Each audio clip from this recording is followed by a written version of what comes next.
Buen día, mis estimados aprendices. Vamos a empezar con la temática referente a comprensión lectora.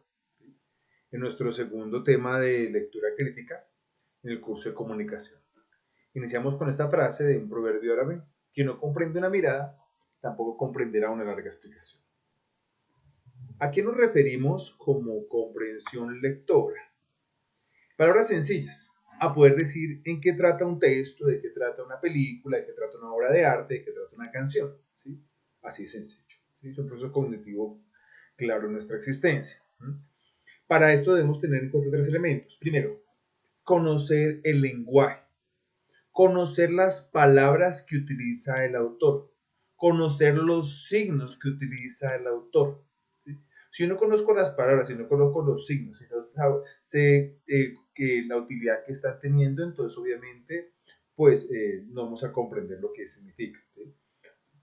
También identificar el género narrativo en el cual pues está escrito el texto. Entonces, el género escrito, el texto literario entonces puede ser narrativo, discursivo, descriptivo, como nosotros veíamos en nuestra última clase presencial. ¿Sí? También importante pues entender el uso de las palabras y su conexión, su complexión, la forma como ella misma está estructurando. Normalmente cada historia, cada película, cada documento, debemos decir de qué trata, de qué trata. Trata sobre tal tema. Y a partir de ese tema empezamos a generar como una inferencia, a comentar y a identificar los elementos importantes. Como recordábamos también en esta parte de comprensión lectora, ¿sí? Debemos saber que existe una interacción entre las ideas del autor, ¿sí? Entre lo que las posiciones, los argumentos que él tiene para exponer su punto de vista y el intérprete, cómo él mismo las va comprendiendo. ¿Sí? En esta parte, pues, se debe tener en cuenta los conocimientos del tema, experiencias adquiridas, la lengua materna, la visión del mundo que está identificada ahí. Recordábamos anteriormente en nuestra clase que hay tres niveles. El nivel literal, los signos, los elementos, aparece una persona, aparece tal cosa, aparece tal situación. ¿Sí? El nivel inferencial, que es como el lenguaje oculto, el lenguaje presupuesto que tiene el autor. ¿Sí? Que debe presuponerse a aquellas personas que están leyendo el libro o que están viendo la obra. Hay un lenguaje oculto que sabe cómo interpretar los signos. Y el nivel crítico valorativo, que sería como el apunte, la utilidad que puede tener este aspecto. Para comprender mejor, en la clase anterior habíamos hablado un poco de eso, otra herramienta que nos puede servir mucho es esto, por ejemplo, las caricaturas. Estas caricaturas, por ejemplo, una es de Kino y otra es de Mordillo. La caricatura, por ejemplo, de Kino que vemos, un hombre que se acerca a la silla, ¿cierto? Que mira que se va a sentar, pero él se la pasa sentado en la oficina, se la pasa sentado en el carro, se la pasa sentado cuando almuerza, se la pasa sentado en televisión. Entonces, qué pereza, no quiere sentarse, se acuesta en el prado. Pero cuando ve que una persona va a utilizar la silla, prefiere rápidamente, se para y le quita la silla. ¿Sí? Entonces, ahí entendemos eso, ¿cierto? Entonces, esta parte, pues, lo que sería como la parte importante. Entonces, bueno, ¿qué inferencia podemos entender? ¿Sí?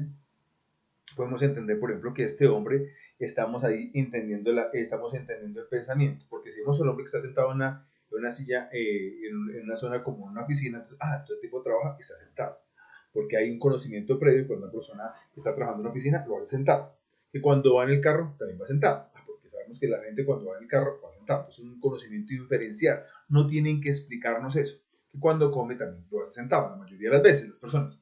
Y cuando ve televisión lo hace sentado, que siempre está sentado. Es como que la persona tiene ese aspecto así. Claro, o sea, no tiene que decirnos el autor, mire, es que la gente cuando ejecuta esas acciones tiene que estar sentada. Eso es un lenguaje inferencial. No tiene que explicarlo el autor. ¿Sí? Y pues después la parte valorativa. ¿Para qué nos serviría un poco este aspecto? Incluso podríamos hablar ahí de la situación de avaricia, del egoísmo humano, la situación en la cual, por ejemplo, aunque no necesitemos, aunque creamos que no es importante, si otra persona quiere tomar la oportunidad, de pronto pues, no nos importa por tal de no creer eso. Entonces se puede aplicar en muchas cosas, por ejemplo, los negociantes, los ricos, los magnates, que a pesar de que tienen tanto dinero que nunca tendrán la vida suficiente para gastarlo, siguen acaparando, siguen teniendo riquezas, siguen teniendo más y no les importa pues dejar empobrecer a los demás, porque ellos pues su sueño es tener dinero y sin importarle muchas cosas. Entonces uno puede sacar un montón de situaciones con esta con esta imagen, por ejemplo, de Quino, que nos enseña mucho la actitud humana. Ahí clarito. En la segunda imagen de Mordillo, que la vemos acá, ¿sí? Que vemos un chico que pues va a ser ejecutado pues, por delito de ahorcamiento, pero antes de morir se manda una selfie, ¿sí? Y la gente está mirando eso, entonces ahí están como todos un poco interpelados en ese aspecto. Entonces, aquí, ¿qué podemos inferenciar? La adolescencia que siempre ante todos los eventos quiere como generar un recuerdo, una huella, un legado para que la gente lo publique, lo conozca en Facebook, en Instagram, para sus seguidores, ¿sí? En ese momento. De pronto las personas que de pronto ahí podemos entender, por ejemplo, el rostro de asombro, nos está diciendo, oye, esta gente, ¿por qué está asombrada? Pues obviamente es la actitud, no tiene que decir, en este momento la gente está asombrada no solo porque el chico va a morir, sino porque el chico toma, para él hay otras prioridades, ¿sí? Eso es un lenguaje inferencial. Si ustedes se dan cuenta, en cada una de las caricaturas no se están hablando, pero ya eso es un lenguaje explícito que está adscrito en aquella persona que está viendo la caricatura. ¿Y qué puede enseñarnos esta caricatura? El nivel crítico valorativo. Las prioridades de las personas, que les importa más publicar cosas en red, que les gusta más interactuar con la gente del exterior que no hablar con la persona que está al lado suyo. Y por esa razón, por tanto, vive una realidad virtual, se desensibiliza. Pierden como el sentido del contacto con aquello que es tangible, fáctico y real, más real en su existencia. Entonces, son cosas muy interesantes que podemos sacar en torno a una caricatura y en torno pues, a una lectura. Esto es más o menos lo que entenderíamos en un nivel de lectura crítica. Ahora bien, cuando nosotros vamos a leer un texto, ¿sí? Un texto, hay una estrategia muy interesante, ¿sí? Es como cuando yo veo una película, voy a ver una secuencia, voy a ver la película, por ejemplo, de James Bond. Entonces voy a ver la película de James Bond. James Bond, entonces la historia de este superagente, tal cosa, entonces la última película trató este aspecto, entonces van a seguir de pronto esas secuencias. ¿Qué personajes seguirán? ¿Qué situaciones seguirán? Yo tengo preguntas previas antes de abordar el tema. Cuando yo voy a dar un texto, ese texto va a tratar sobre esto, esto y esto y esto, ¿sí? Cuando yo, por ejemplo, voy a una conferencia, va a hablar de entonces, yo tengo preguntas sobre el tema como estas, estas y estas. Esta conferencia me puede ayudar para responder las preguntas. Entonces, cuando yo genero una comprensión lectora, primero debo hacer que antes de empezar un texto, leer una conferencia, leer algo, el título mismo me debe generar preguntas. Y yo eso es lo que primero que debo tener en cuenta. Preguntas como quién, cómo, cuándo, por qué. Preguntas previas, ¿sí? A medida que tengo esas preguntas previas al texto, empiezo a leer párrafo a párrafo. Sí, párrafo a párrafo. Después de ello, ¿qué hago? Subrayo las respuestas a las preguntas formuladas. Mire, aquí respondió mi pregunta. Aquí va respondiendo lo que yo quiero. Claro, tal cosa. Mire, a partir de ello también puede suceder que el autor responda a preguntas que yo no me había hecho, pero que es importante saber. Aquí escribo palabras subrayadas, ¿sí? A partir de esa parte de responder mis preguntas, transcribo las ideas, transcribo las conclusiones, ¿sí? de lo que saqué del artículo, redacto la forma en el orden en que fueron expuestas las ideas, respetando el orden del autor, ¿sí? Respetando los conceptos básicos del autor, respetando la puntuación, y a partir de ello, ¿qué hago? Escribo un resumen con mis palabras, ¿sí? Y ese confeccionar el resumen se hace a partir de lo que serían 2 o más párrafos, ¿sí? Importante ese aspecto de nosotros. Aquí vamos a ver algo que se llaman las siluetas, mis queridos estudiantes, ¿sí? Las siluetas son figuras que nos pueden aprender a enseñar a identificar los elementos más propios dentro de los tipos y géneros narrativos que encontramos. Por ejemplo, el más común que sabemos del colegio, el cuento. Hay un título, un inicio, un nudo y un desenlace. Eso lo aprendimos del colegio desde el inicio. Sabemos identificar el inicio, el nudo, el desenlace en un cuento. Si no lo aprendió usted en el colegio, pues muy terrible, porque todo se lo explicamos y lo aprendimos desde la secundaria, ¿sí? La poesía es muy sencilla. Un título, las estrofas y el nombre del autor. Clarito, ¿sí? Otra, también que aprendimos en el colegio, una carta. La ciudad y fecha, cargo, nombre del destinatario, ¿sí? El lugar, ¿sí? El vocativo, estimado, respetado, tal cosa. El saludo, pues, aparte deseándole mejores deseos, atendiendo tal cosa, tal. Después viene el cuerpo, la carta, el motivo por el cual yo estoy escribiendo a la persona, ¿sí? La razón por la cual yo quiero dirigirme a él. La despedida. Y la última parte, firma del emisor. Esa es la parte concreta de una carta, ¿sí? Así sencillo. En una publicidad, un título llamativo, ilustraciones que me van a representar lo que trata, lo que se quiere publicitar, lo que se quiere pautar, lo que se quiere promocionar, ¿sí? Después frases, oraciones relacionadas con las características del producto, los beneficios del producto, ¿sí? Y al finalizar una oración, una frase apelativa o persuasiva, la forma en la cual el producto quiere vincularse con el consumidor, con el cliente. Mire, usted ve este producto, mire, vemos las características, es lo que usted necesita. Entonces, eso es importante para tenerlo en cuenta ahí la publicidad.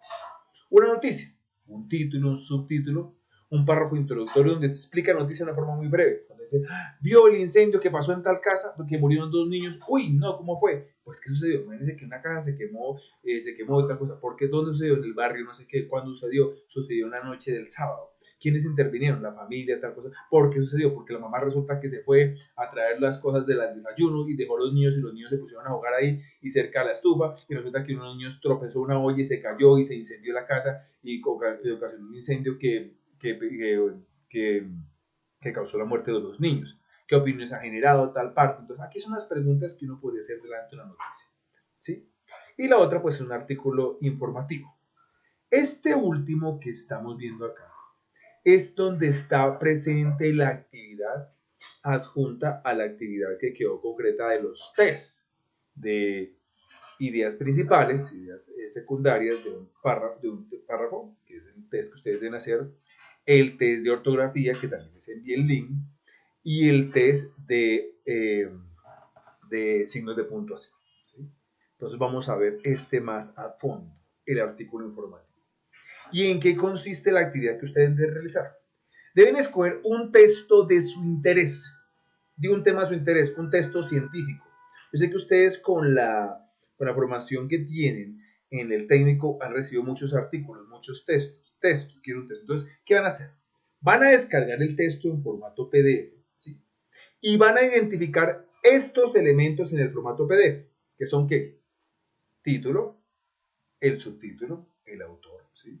Y en la introducción que identificar por qué, para qué se escribe el artículo, el tema que va a tratar, cómo se va a tratar, en qué se basa el argumento del autor, las partes que va a tener el artículo, a quienes se dirige este artículo, esos elementos importantes. Después, identificar apartados con subtítulos, ¿sí? Los subtítulos, cómo están, identificarlos ahí, los subrayo, con colores, sí, claramente.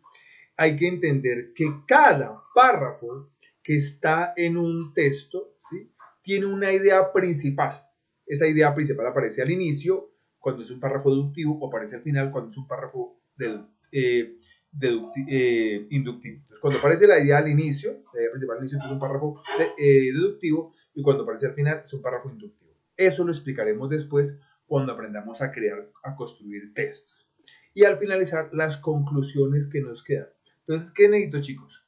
Que ustedes escojan un artículo de su libre elección e identifiquen estos elementos y los van a subrayar. O sea, un artículo en PDF y lo van a subrayar en colores. Lo pueden hacer en los comentarios. También recuerden que un artículo en PDF permite esas facilidades. Y con base en eso, entonces, me entregan ese artículo subrayado, que sería la evidencia que deben entregar, pues, en esta ocasión, junto con los test de ideas principales secundarias del texto, con el test de ortografía y el test de signos de puntuación. Bueno, mis queridos estudiantes, agradeciéndoles su paciencia, mis mejores deseos y gracias por su comprensión este día. Seguimos en contacto, cualquier inquietud, bendiciones y un excelente fin de semana y mejores deseos en su vida y en la vida de sus seres queridos.